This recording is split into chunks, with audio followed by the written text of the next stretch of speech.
Так, ошо кайра айталап коеюн. Мына генератордо, общий генератордун сөлөкөтү кандай болсо дагы, чоң, кичинекей, ножкалары боковойунда, үстүндө, капталында кандай гана болсо дагы булардын ички запчасттары бирдей эле болот. Бул жерде мынакей байкап турсаңар, генератор разобранный, чачылган абалда турат. Бул крышка буга маани бербейт, жөн эле капкагы защитник. Запчасттардан бул жерде биринчи айта кете турган нерсе, бул айлана турган буюм ортодо якыр айланат. Ушу якырды центровка кылган биринчи эки подшипниги бар. Бул механический. Эми электрондуу буюмдарда эң чоң ролду аткарган кандай? Биринчи, ортодогу якыр, коллектор деп коет. Силерге түшүнүктүү болушу менен якыр дейин. Мына ушул якыры электромагнит создавать этиш үчүн алдыда дагы ар бирине детально токтолобуз. Бир кандай иштейт дегендей. Бул обмотка. Бул обмоткада качан бул жерде магнит поля пайда болгондо бул темирге реакция кылат. Бул темирде болгон реакцияны бул обмоткалар энергияны ток кылып диоддон өткөрөт. А бул болсо крышканын аркасында бул жерде мына көрүнбөйт, бирок диод турат. Мына ушул диод. Диод деген сөз бул клапан деген сөз. Токту бир жака өткөрөт, экинчи жака өткөрбөйт. Качан генератор токту иштеп чыкканда аккумулятор жака өткөрөт, кайрадан генератордун өзүнө иштете бербеш үчүн кармап берет. Бул болсо реле регулятор.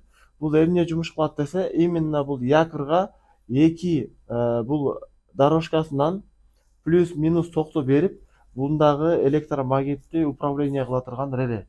Ошондуктан бунун аты реле регулятор. Ичинде транзисторный система жайгашкан. Аккумулятордун канчалык батарейкасында заряды бар экенине карап туруп, ошонго жараша буга магнит создавать этип, генераторду стабилдүү токко бурат. Ошондо эсептейбиз. Якыр, обмотка, диод, реле. Демек генератордун ичинде 4 эле запчасть бар. Ар бирин кантип текшерет, алдыда көрсөтөм. Негизи генератор өзү негизи татаал көрүнгөнү менен бунун запчасти ичинде мындай саналуу эле запчасттары бар. Эгер ошо ар бир запчастты кандай текшеришти билсек, анда биз өз алдыбызча генератор жасаганга мүмкүнчүлүк бар. Демек, андан сырткары айта кете турган нерселер бар. Бул жерде мына алюминий болуп турган крышкалары. Крышкаларда алдында айтып кеткендей эле, бул жерде подшипник, бул жакта подшипник центровка кылат. Жана буну коленчатый валдын механический кыймылына кошуш үчүн шкив. Эми шкив деген бул ошо ременге кошуп, ремендин жардамы менен, механический кыймылдын жардамы менен генератор айланып, ошонун негизинде заряд чыгат. Ошон үчүн бул жерге шкив катырылат. Бензин жана дизель машиналарында эки түрдүү шкив турат.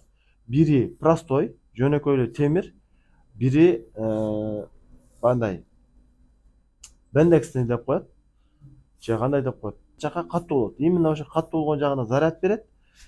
Машина өчкөндө генератордун ичи зака жебеш үчүн атайын доступ калтырылат.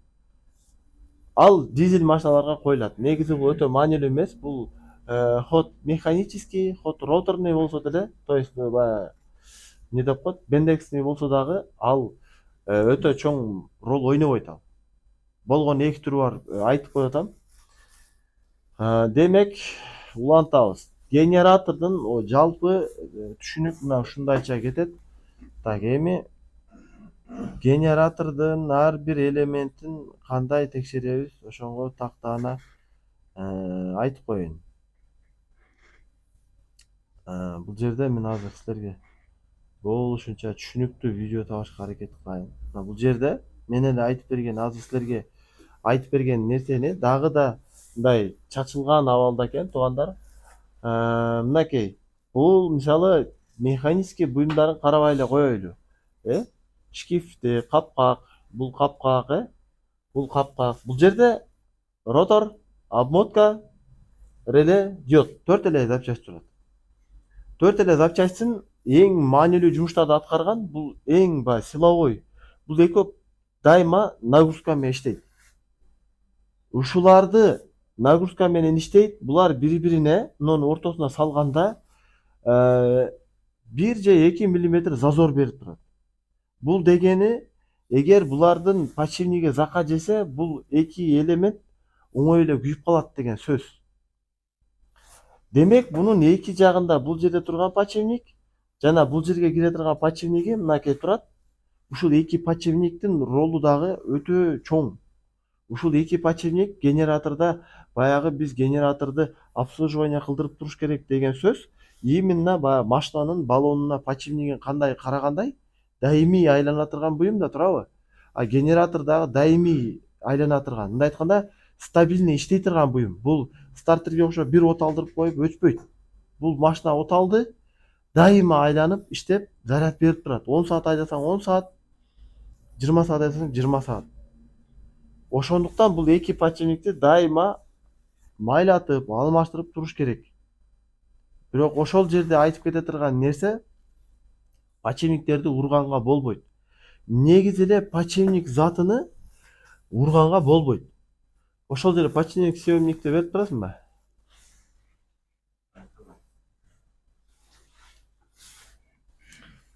Подшипникти урса болбойт. Себеби подшипникте эки калка болот. Сырткы калка, анан ички калка. Ошо эки калканы шарик бириктирет ортодочу.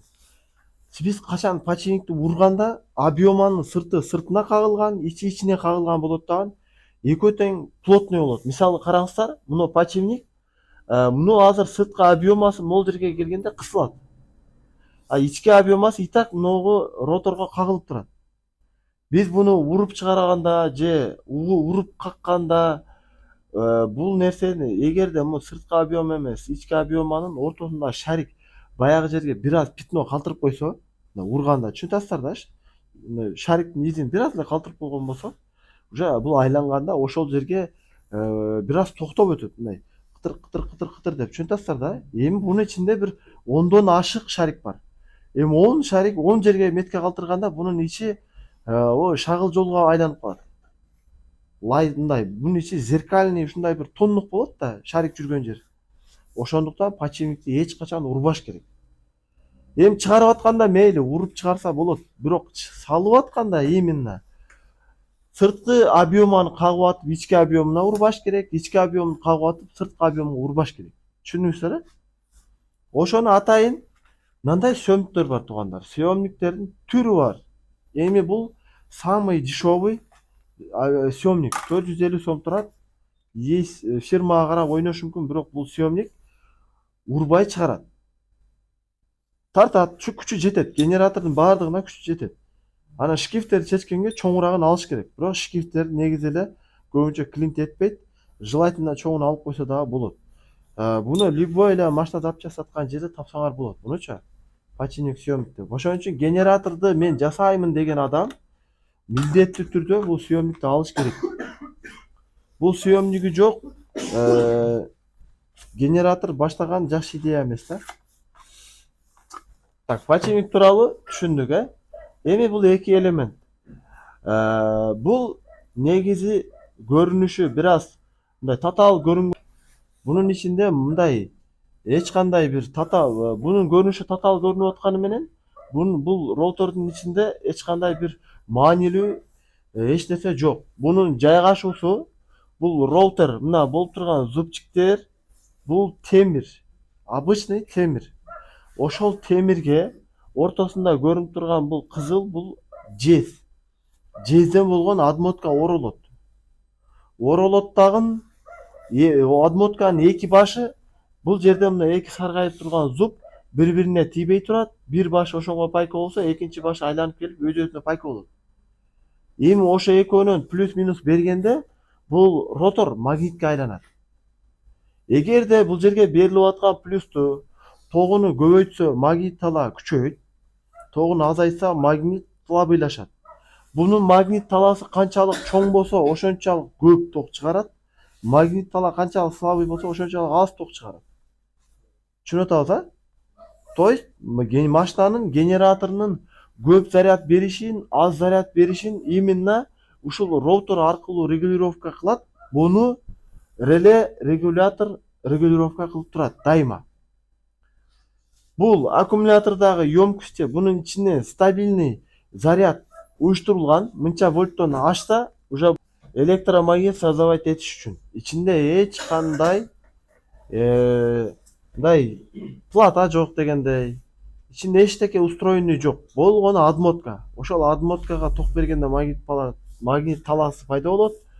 А магнит талаанын тогуну көп берсең көбөйүп, аз берсең азайса, ошону эмне регулировка кылат? Бул реле регулятор регулировка кылат. Ушул реле регулировканын ичинде атайын мындай 14,5 вольттон ашпасын деген ограничитель бар. Ошол ограничитель именно 14,5га жеткенде релени өчүрүп, кайра 14төн ток азайганда реле иштеп, ошол иштегенде мисалы 90% болсо 10% магнит создавать этип, заряд 80% болсо 20% магнит создавать этип, 14,5 зарядты стабильный кармап турат ушул реле. Адамдар реле десе эки щетканы түшүнө берет. Туугандар, реле деген мына артындагы мына кичинекей элемент. А щетка бул ошол именно якорго контакт болуп туруш үчүн. Мына бул жерине щетка, бул жерге, чтобы реле буга постоянно тийип туруш үчүн щетка керек да анга. Щетка болгону контакт эле. Болду. Жумушту реле регулятор аткарат. Тияктачы. Эми бул реле регулятордун артында мен реле деп атам, биз сабакта өткөнбүз реле мына деп. Анан мен айткам, реленин эки туру бар. Бири адмод электронный реле, бири транзисторный реле. Транзисторный релени тогуну көбөйтүп азайтса болот деген. Эсиңердеби? Транзисторный реле менен бул реленин айырмасы, транзисторный реле управляемый реле деп коет. Если транзисторга управлениясына аз ток берсең, аз ток өткөрүп берет.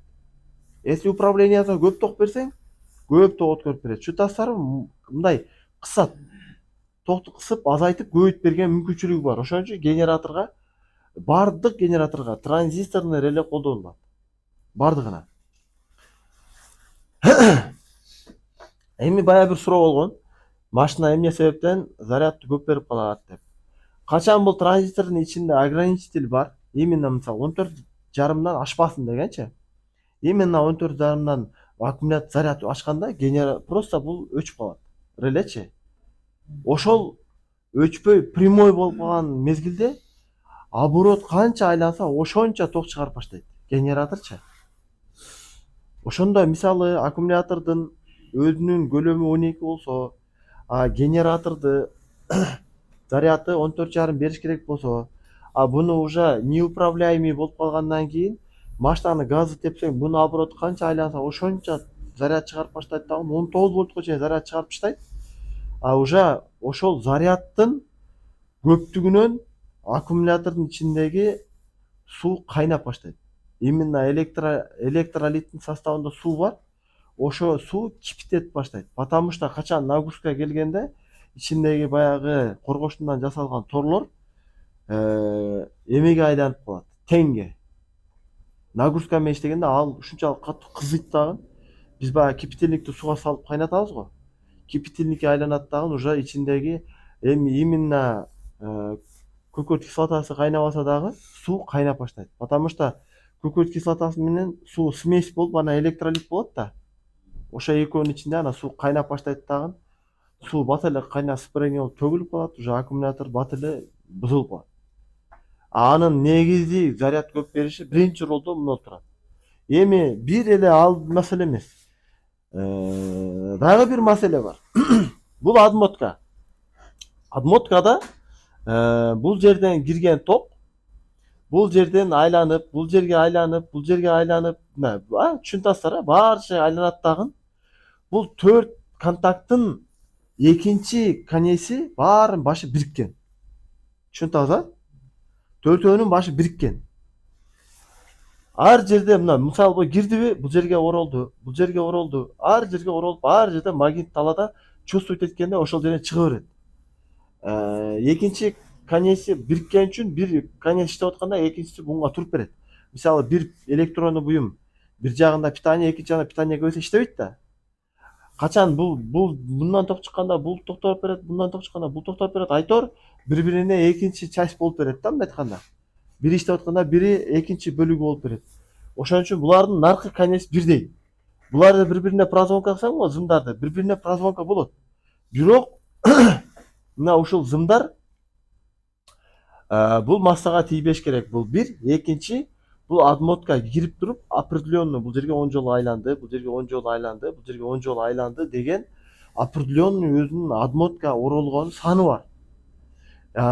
Бирок ошол зым оролуп атканда сырты, мына зымдын сырты лакированный болот дагы, эки зым бири бирине жакын келсе дагы баягы лак токту бири бирине өткөрбөйт. Бирок подшипниги бузулуп калып, бул обмотканы якорь бир аз уруп койду. Стучить этип койду дагы. Зымды бир аз кырчып, зымдарды бири бирине контакт кылып койду дейли. Обмотканын эле ичине бир эки жерин контакт кылып койду. Уже адмотканын матаниясы өзгөргөндө, адмотканын матаниясы 10 үчтүк болду дагы. 10 оромдон 10 үчтүк болду, 100 ором болду. 50 оромдон кийин бир жери тийип калды. Тийип калды эле, баягы жол кыскарып кетти, түшүнүп 10 оромдон 10 табылгондо 100 ором болот. Эми 10 оромдон 50ге жеткенде тийип калды, 50 эле ором болуп калды. Бул матания канчалык кыскарса, ошончолук көп ток берип баштайт. Же ушундай аз ток берип баштайт. Ошон үчүн мунунун дагы состояниясы токко реакция берет. Если обмотка замкнутый болсо, ток либо азайып, либо көбөйүп кетиши мүмкүн. Мунунга баш ийбей калат. Себеби бул мисалы 10% берсе, бул 10% добавлять этиш керек да токту. А бул 10% болсо, бул 20% кошуп калышы мүмкүн. Бунун иштеш принципи өзгөрүп кеткендечи. Түшүнүп атасыздар? Себеби бунун оромуна бул встроенный да. Мисалы бул 10% эле ток берсе, бул демек 10 эле процент ток чыгарыш керек эле. Адмоткасы өзгөрүп кетсе, 10% ток берсе, бул 20% чыгарып калышы мүмкүн. Кыскасы, токтун көбөйүп кетиши реледен дагы болушу мүмкүн, обмоткадан дагы болушу мүмкүн. Түшүнүңүздөр? Эми акыркы бөлүк диод. Эми диоддо дагы туугандар эч кандай встроенный плата жок. То есть анда бир микроплата, там дагы бир нерсе деген эч кандай эч нерсе жок. Бул өтө простой механизм. Диод эки бөлүктөн турат. Минусовой жана плюсовой болот. Минусовой жана плюсовой диоддордо ар биринде чоң диоддордон 3-өө, 4-өө, ал эмнеге? Мына адмотканын санына байланыштуу. Мына мисалы мындай 4 плюсовой, 4 минусовой чоң диод бар. Бул диоддор себеби качан диод 4-өө мисалы плюсовой мисалы мындан ток чыкканда аккумуляторга чыгарып, дальше бул жака өткөрбөй кармаса, минусовою именно качан бул жерден магнит плюс чыгып атканда экинчи конец минус болуш керек да. Потому что айтып атпаймынбы? Электромагнитте плюс жана минус иштетет деп атам, туурабы? Электромагнит качан мындан плюс чыгып атканда экинчи жагына иштеши үчүн минус диоддо минус түшүп турбаса, анда бул обмотка реакция кылбайт. Түшүнүп атасыздар? Мисалы биз электронный магнит создавать үчүн плюс жана минус берип атабыз. Бирок эми биз наоборот ошондон магнит тийгизип туруп ток чыгарып кетиш үчүн бир жагына минус туруш керек. Ошондо гана реакция кылганда плюс жакка качат. Түшүнүп атасыздар? Экинчи конесин диоддогу минусовой диоддор туруп берет. Плюсовой диоддор токту чыгарып жүрсө, минусовой диод ошол плюс чыгып кетиш үчүн турат. Карама каршы турат, мындай айткандачы. Мына обмоткаларга плюсовой диод чыгып кетиш үчүн турса, минусовой диод кайра экинчи жагына туруп берет. Түшүндүк, Эми ар бирине эми жекече токтолобуз. Ар бир элемент кандай иштейт. Аты ротор. Именно генератордун ортосундагы, мен силерге диод деп түшүндүрүп берип аткан нерсе, именно генератордо бул карама каршы электромагнит создавать этилип, ушунун жардамы менен заряд алынат, ток алынат. Ошондуктан бунун уже кызматы өзгөрдү. Бул эми якорь эмес, роторго айланды. Бул иштеш принцип работасы баягы эле электромагнит, бирок эми кандай устроенный. Мына көрүп турганыңардай, бир жагында темир, ок, анан стаканниги өзүнө куйма болот дагы. Мына бул жеринде адмотка оролгонго атайын чоң темири бар. Ошол темирге мына пластиктин ортосуна жез оролот. То есть, темирге жез тийбеш керек да.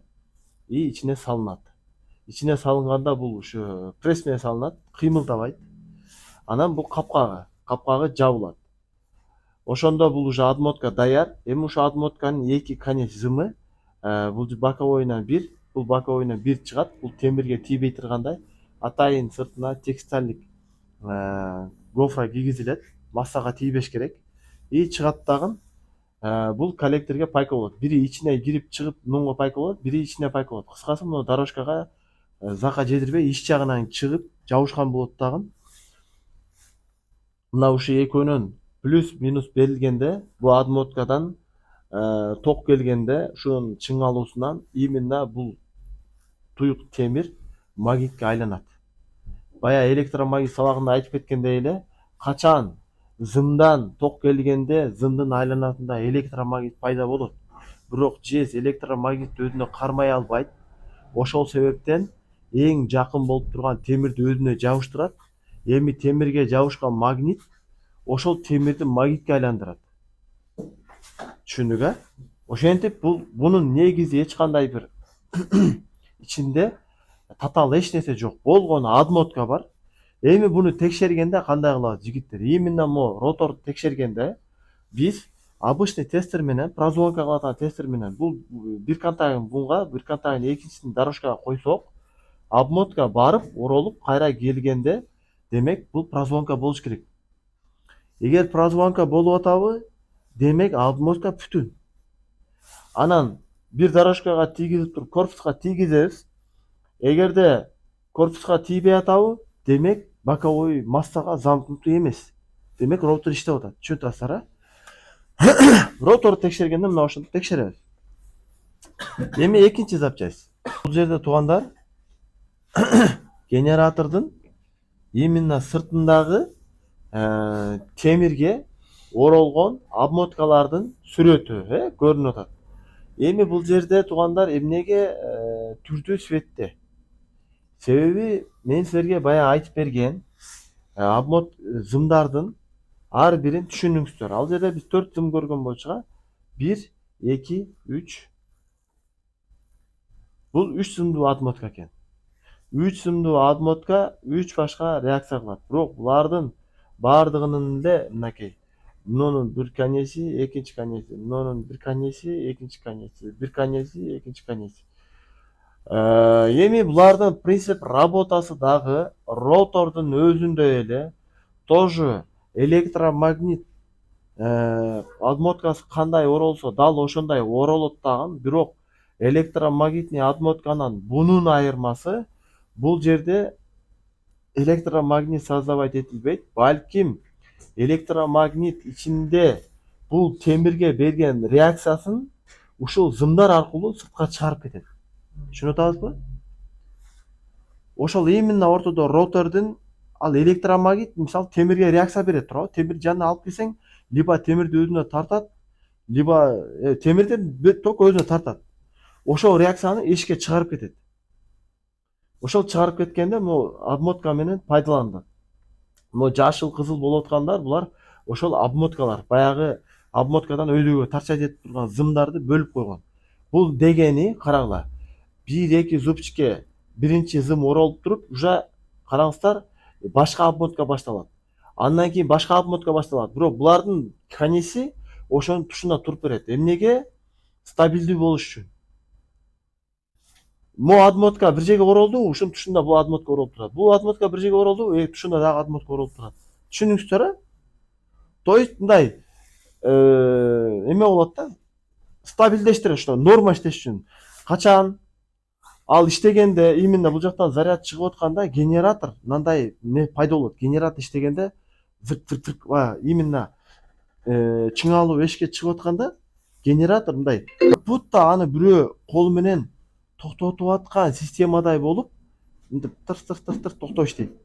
Ошол дегени эми эгерде бир жерден токтото турган болсо, генератор почивине зыян да. Бир эмес, эки жерден. Түшүндүңүздөр, а? Центровка кылып тырк кысат, эки кызыл тырк кысат, бирок ар ошо кысып аткан мезгилде заряд чыгып кетип атат. Тырс.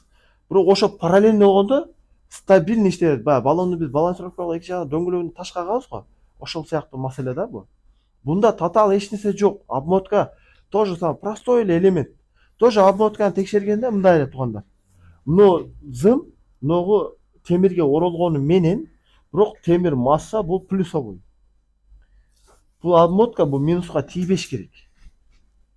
Если тийип кала турган болсо, замкание болот. Тийбеш үчүн атайын мындай текстиль кагылган.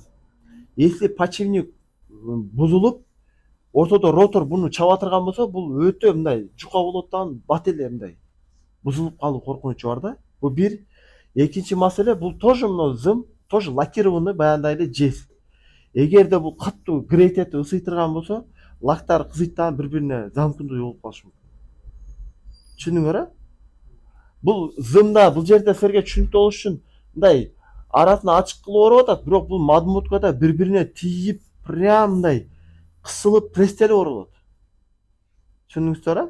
Настолько мындай пресс болуп оролот да, если кызыйтырган болсо бири-бирине тийип калып, бул эчтеке эмес да. Ошон үчүн бул кызыбаш керек. А буну кызыганга мажбур кылган бул перезаряд же корпуска урганы, же бунун өзүнүн эскилиги жетип, лак көчкөнү, мына обмоткага суу түшүп, сууда иштеп калат го, ошондо кызыйт, же май түшүп, майда иштеп калат го, ошондо кызыйт, же болбосо бунун эки чекесинде барабан бар, аны охлаждение деп коет. Ошо барабандары шамал, генераторго шамал кирип туруш керек да, алдында тешиктери бар. Ошо тешиктери ылай чачырап, тешиктер толук жабылып калат го. Ошондо бул охлаждение болбой калганда ошо эчтеке жок. Эми бул нерсени текшергенибизде то же самое. Обмотканын бир конецин экинчи конецке прозвонка кылабыз. Экинчи конецке прозвонка кылганда баягы айттым а, мынунун экинчи конеси, мынунун экинчи конеси баары биригет. Демек бириккенде булар бири-бирине прозвонка болот. Зымдарчы, бирок прозвонка болот, бирок мына именно мо темирге реакция бербеш керек эч кандай. Потому что темир масса. Болду, ошону текшеребиз, болду. Анан кийин ичин карайбыз. Мында урулган жер жокпу? Эгер урулган жер жок болсо, мен мындай да, урулган обмотка, намотка дейт. Намотка бир күн болбосо, бир күн баары бир күйөт. Урулдубу, аны алмаштырып кое бериш керек. Потому что генератор бул стабильный болгондуктан 10 сааттык, бир 2 суткалык жолго чыкканда генератор ысыганда отказ берип калышы мүмкүн да. Эмне жерде биз 1 саат нары бери барып келгенде отказ бербесе, дальныйда отказ берет. Ошон үчүн генераторду иштеп атканда кичинекей бир закан жеген нерсени дагы хажайын эскертиш керек. Бул каалаган убакта отказ берет тууган. Буну алмаштырып кой деп эскертиш керек. Түшүндүңүздөр а? Генератордо мындай боло берет деген нерсе болбойт. Мейли стартерге боло берет. Стартер бир от алдырат. Эртең менен кетти. 10 саат жүрөт, өчүрөт. Стартер генератор андай эмес. Ошон үчүн генератор дайыма напряжение менен иштейт, нагрузкада жүрөт. Постоянно нагруженный болот, чытасыздарбы? Ошон үчүн ход подшипник, ход обмотка эме кылыш керек. Сөзсүз түрдө эскертиш керек хажайынга. Потому что крайний ким? Сен болосуң. Машина кетти, чычканга, тоо чыкканда бузулуп калды. Эми ал жерде претензия кимге коет? Сага коет. Сен кылгансың. Ал жерден бияка жүктөп келиш 15 000, 20 000 турабы? Настолько это эме да. Стартер бузулса анчалык көчөдө калбайт. Генератор булса бул прям көчөдө калат да, четко көчөдө калат.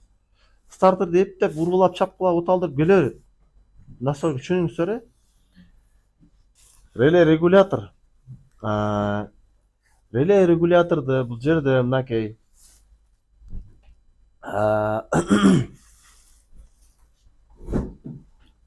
байкаганыңардай, реле регулятордун сүрөтүнө эки щеткасына лампочка улаганда жанып атат. Демек, реле регулятор эки щетка аркылуу именно роторго ток берет. Эми ал ошол бере турган тогун каяктан билет? Бул өзү аккумуляторго түзмө-түз байланышкандыгы үчүн бунун канчалык плотный экенин бул уже билет. Ошол плотнойлукка жараша бул иштей берет. Качан буну 14 мынакей 12ден 14,5 чыгарганда бунун ичиндеги отключкасы иштейт дагы, бул 14,5 кийин иштебейт, өчүп калат. Просто өчүп калат.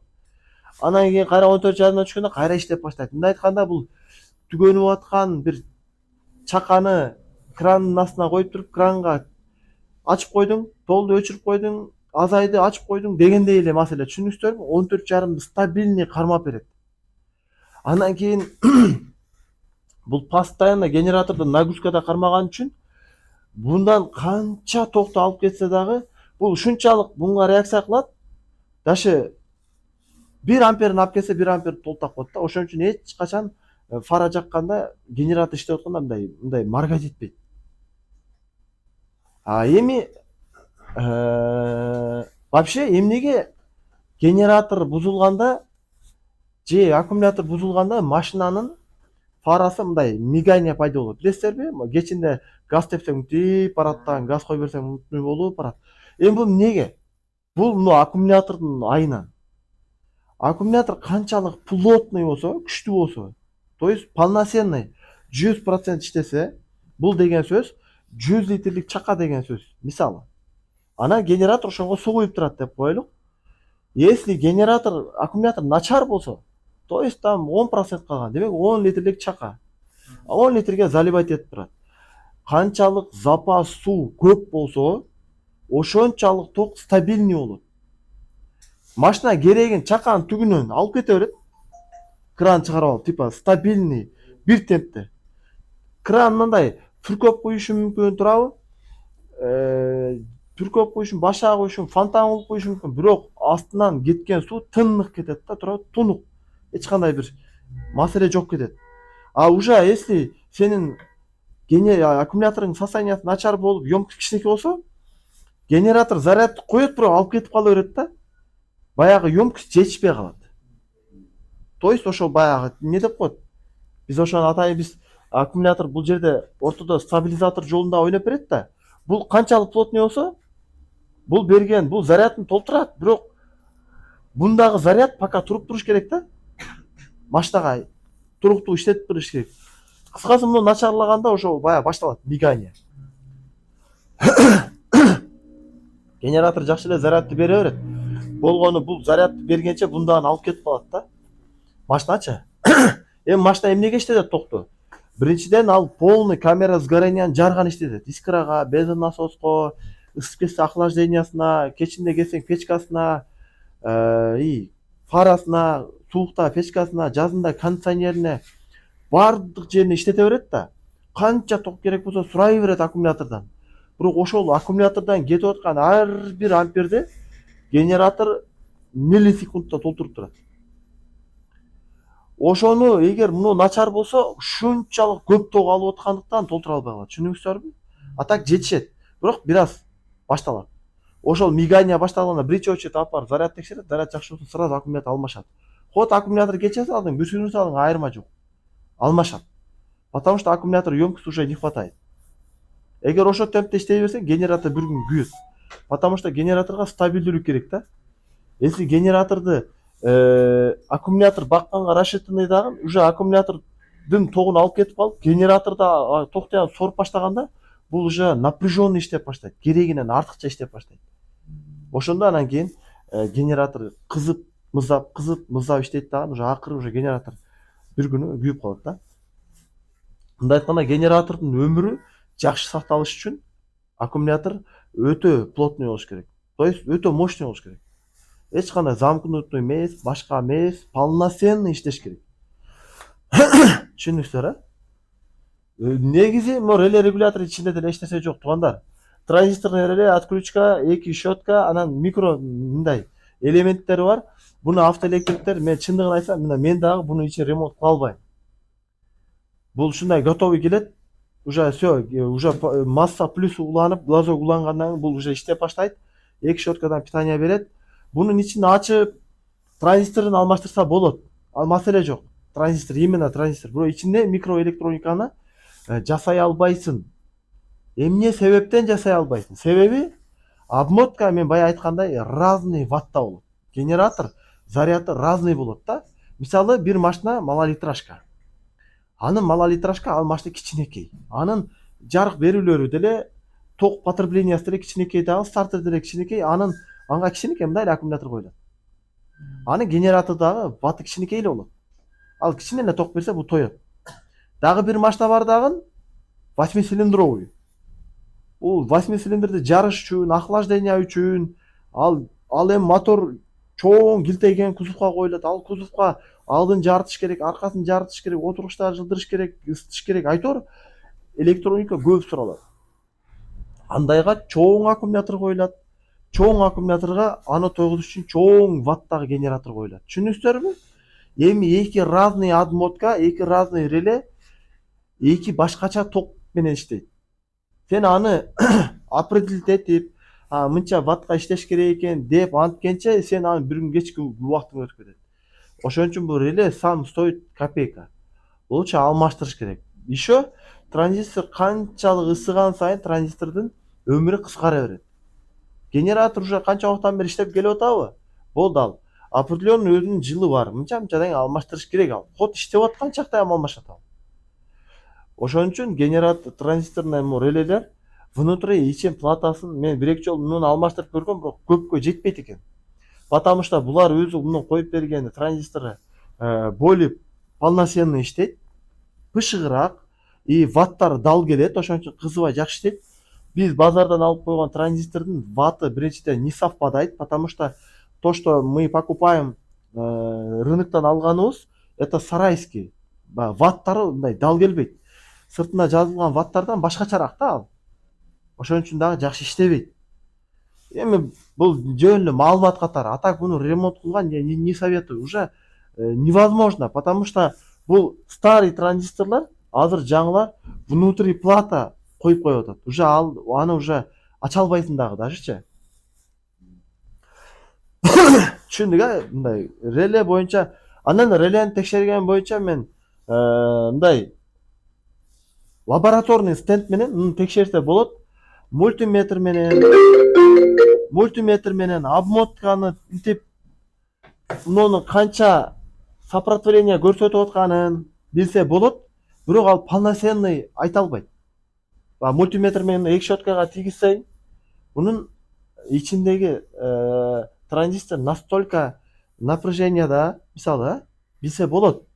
Бирок сен 100% иштеп атат, биле албайсың. Качан? Именно мындай лабораторный стенд менен бунга токту бере турган жерлерине. Анан кийин тогун текшере турган жерде текшерсе, баланча ток берип атат деп лабораторный стендте айтат. Мультиметр менен текшергенде. Эми аны отдельно көрсөтөм. Негизи щетканы бир оңой эле бир лайфхак бар. Намотканы, роторду, диодду текшергенде үчөө иштеп аткан болсо, релени алмаштырып койсоңор болду. Себеби 4 эле элемент бар да. 4 эле элементтин үчөөсүн текшериш аябай оңой. Сиз мынантип буларга коюп текшерип, бирок бул менен текшерген жакшы, 100%. Бирок бардыгында эле бул нерсе бар эмес да.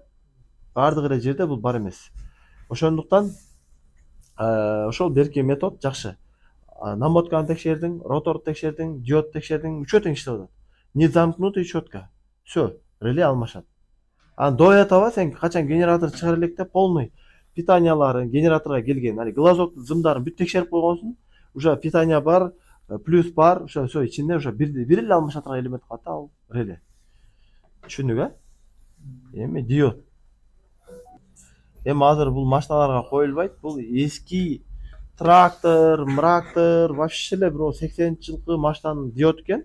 Бирок бул жерде так даана көрсөтүп коюптур.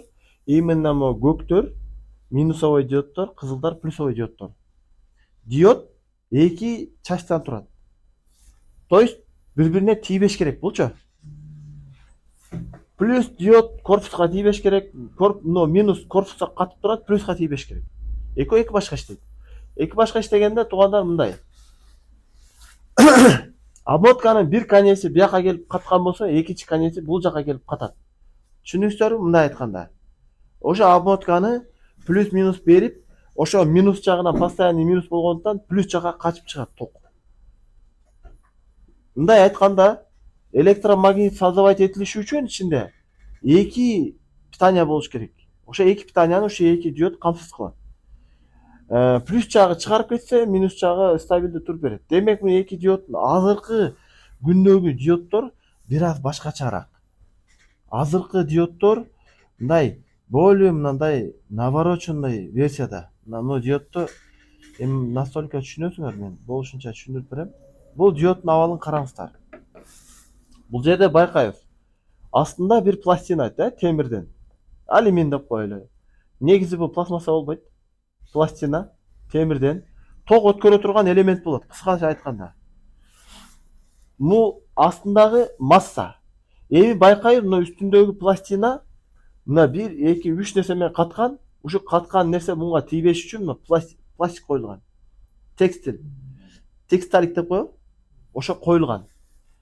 Качан биз катырганда, биз ушулардан катырабыз, катырганда массаны дагы, плюсу дагы кармайт дагы, бирок бул плюс корпусуна тийбейт. Демек бул караңыздар, бул пластинада 1, 2, 3 диод турат. Именно массада мына 1, байкайбыз, 1, 2, бул монуку. Мына бирөөсүчү. Сейчас, получается так. Мен туура эмес эсептеп атам.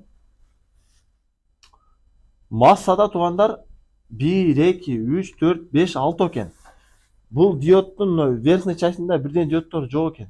Негизи туугандар, астында канча диод болсо, үстүндө ошончо диод болушу керек. Үстүндө 3 диодбу, астында 6 диоддун 3-өө иштебейт. Эгерде ушундай диод алып калсаңар, астында мына 2 турабы, үстүндө 3 турабы, мунун ар бирин бирден кыркып чыгыш керек. Мына мунун бирөөсүн кыркып ташташ керек, мунун бирөөсүн кыркып ташташ керек, мунун бирөөсүн кыркып ташташ керек. Ошондо муну менен муну ватт саф дал келет. Немеси? Ток өткөрүп аткан тогу. Экөө баланс болбосо дагы иштебейт. Түшүнүңүздөр, Эми бул жөн эле азыр ушул жерде экен, көрүп калдым, айтып атам. Негизи диод мындай келбейт, готовый келет. Массага 1 диод, плюска 1 диод. Массага 1 диод, плюска 1 диод. Шундай келет. Эми диод туугандар текшергенде мындай. Силер мультиметр менен 2 шуп менен бир шупту корпуска тийгизип туруп, мына корпуску тийгизип туруп, экинчи шупун бул жака тийгизгенде ток өткөрүп аткан болсо, эгер шуптардын ордун алмаштырганда ток өткөрбөш керек. Түшүндүңөр? Диод бир тарапка өткөрөт, экинчи тарапка өткөрбөш керек. Таптакыр.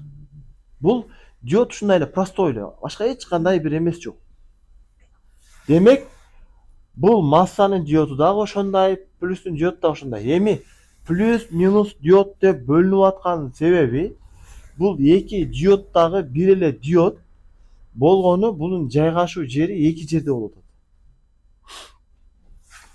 То есть туугандар, диодду мына мисалы элестетелик. Кайсы бир буюмду алайынчы. Мисалы мындан айтайын. Мына диод болсо, диод бул жактан бул жака өтөт, минусовой диод деп коелу. Эгер ушул эле диод ушундай эле турат, кайра бул жактан ток берет, бул жака өтөт. Бул уже карама-каршы диод болуп калат да. Просто заводдо муну корпусун жасап атканда ошонго карап куюлат, ичинде баягы эле диод болгону, аны мисалы мунун аркасы бул жака кагылмай, бир жагы пайка болмой болуп атпайбы? Ошону эле ичиндеги диодду мындайынан коюп калыпка куят да. А так баягы эле диод болгону муну калыпка мисалы азыр куюп атканда мунун аркасы плюс, мунун аркасы минус, түшүнүп атасыздарбы? То есть бирөө токту бул жака өткөрсө, бири токту бул жака өткөрөт. Диодду просто муну калыпка коюп куюп атканда, диодду мындайынан коюп туруп калыпка куят, бирөөсүндө мындайынан коюп туруп калыпка куят да. Ошон үчүн бул плюс минус диод болуп аталып калат. А так ичиндеги баягы диодный система то, что бияка өткөрөт, кайра өткөрбөйт, бир эле диод. Түшүнүп калбагыла, что эки диод бар экен, бир плюс диод болот экен, бир минус диод. Ал дегени бир эле диодду мындайынан коюу деген сөз. Болду. Ошо тестер менен мындай текшерип, диод билип алабыз. Анан бул жери өтө жумшак болот, чукубайбыз. Мисалы көтөрүп көрүп, башка андайга болбойт. Үстүнө акырын эле бир өгө менен, мына үстү лакированный болот. Жердин үстүндө лак болот. Лакты бир аз мындай, чтобы контакт эткилей эле кылып туруп эле, мындай бир аз арчып туруп текшерип кетербиз. Анан бирок диоддун өмүрү менин өзүмдүн жеке опытым боюнча 10 жыл. 10 жылдан кийин ушу диод иштеп аткан болсо дагы алмаштырыш керек. Себеби бул диод дайыма кызыйт да.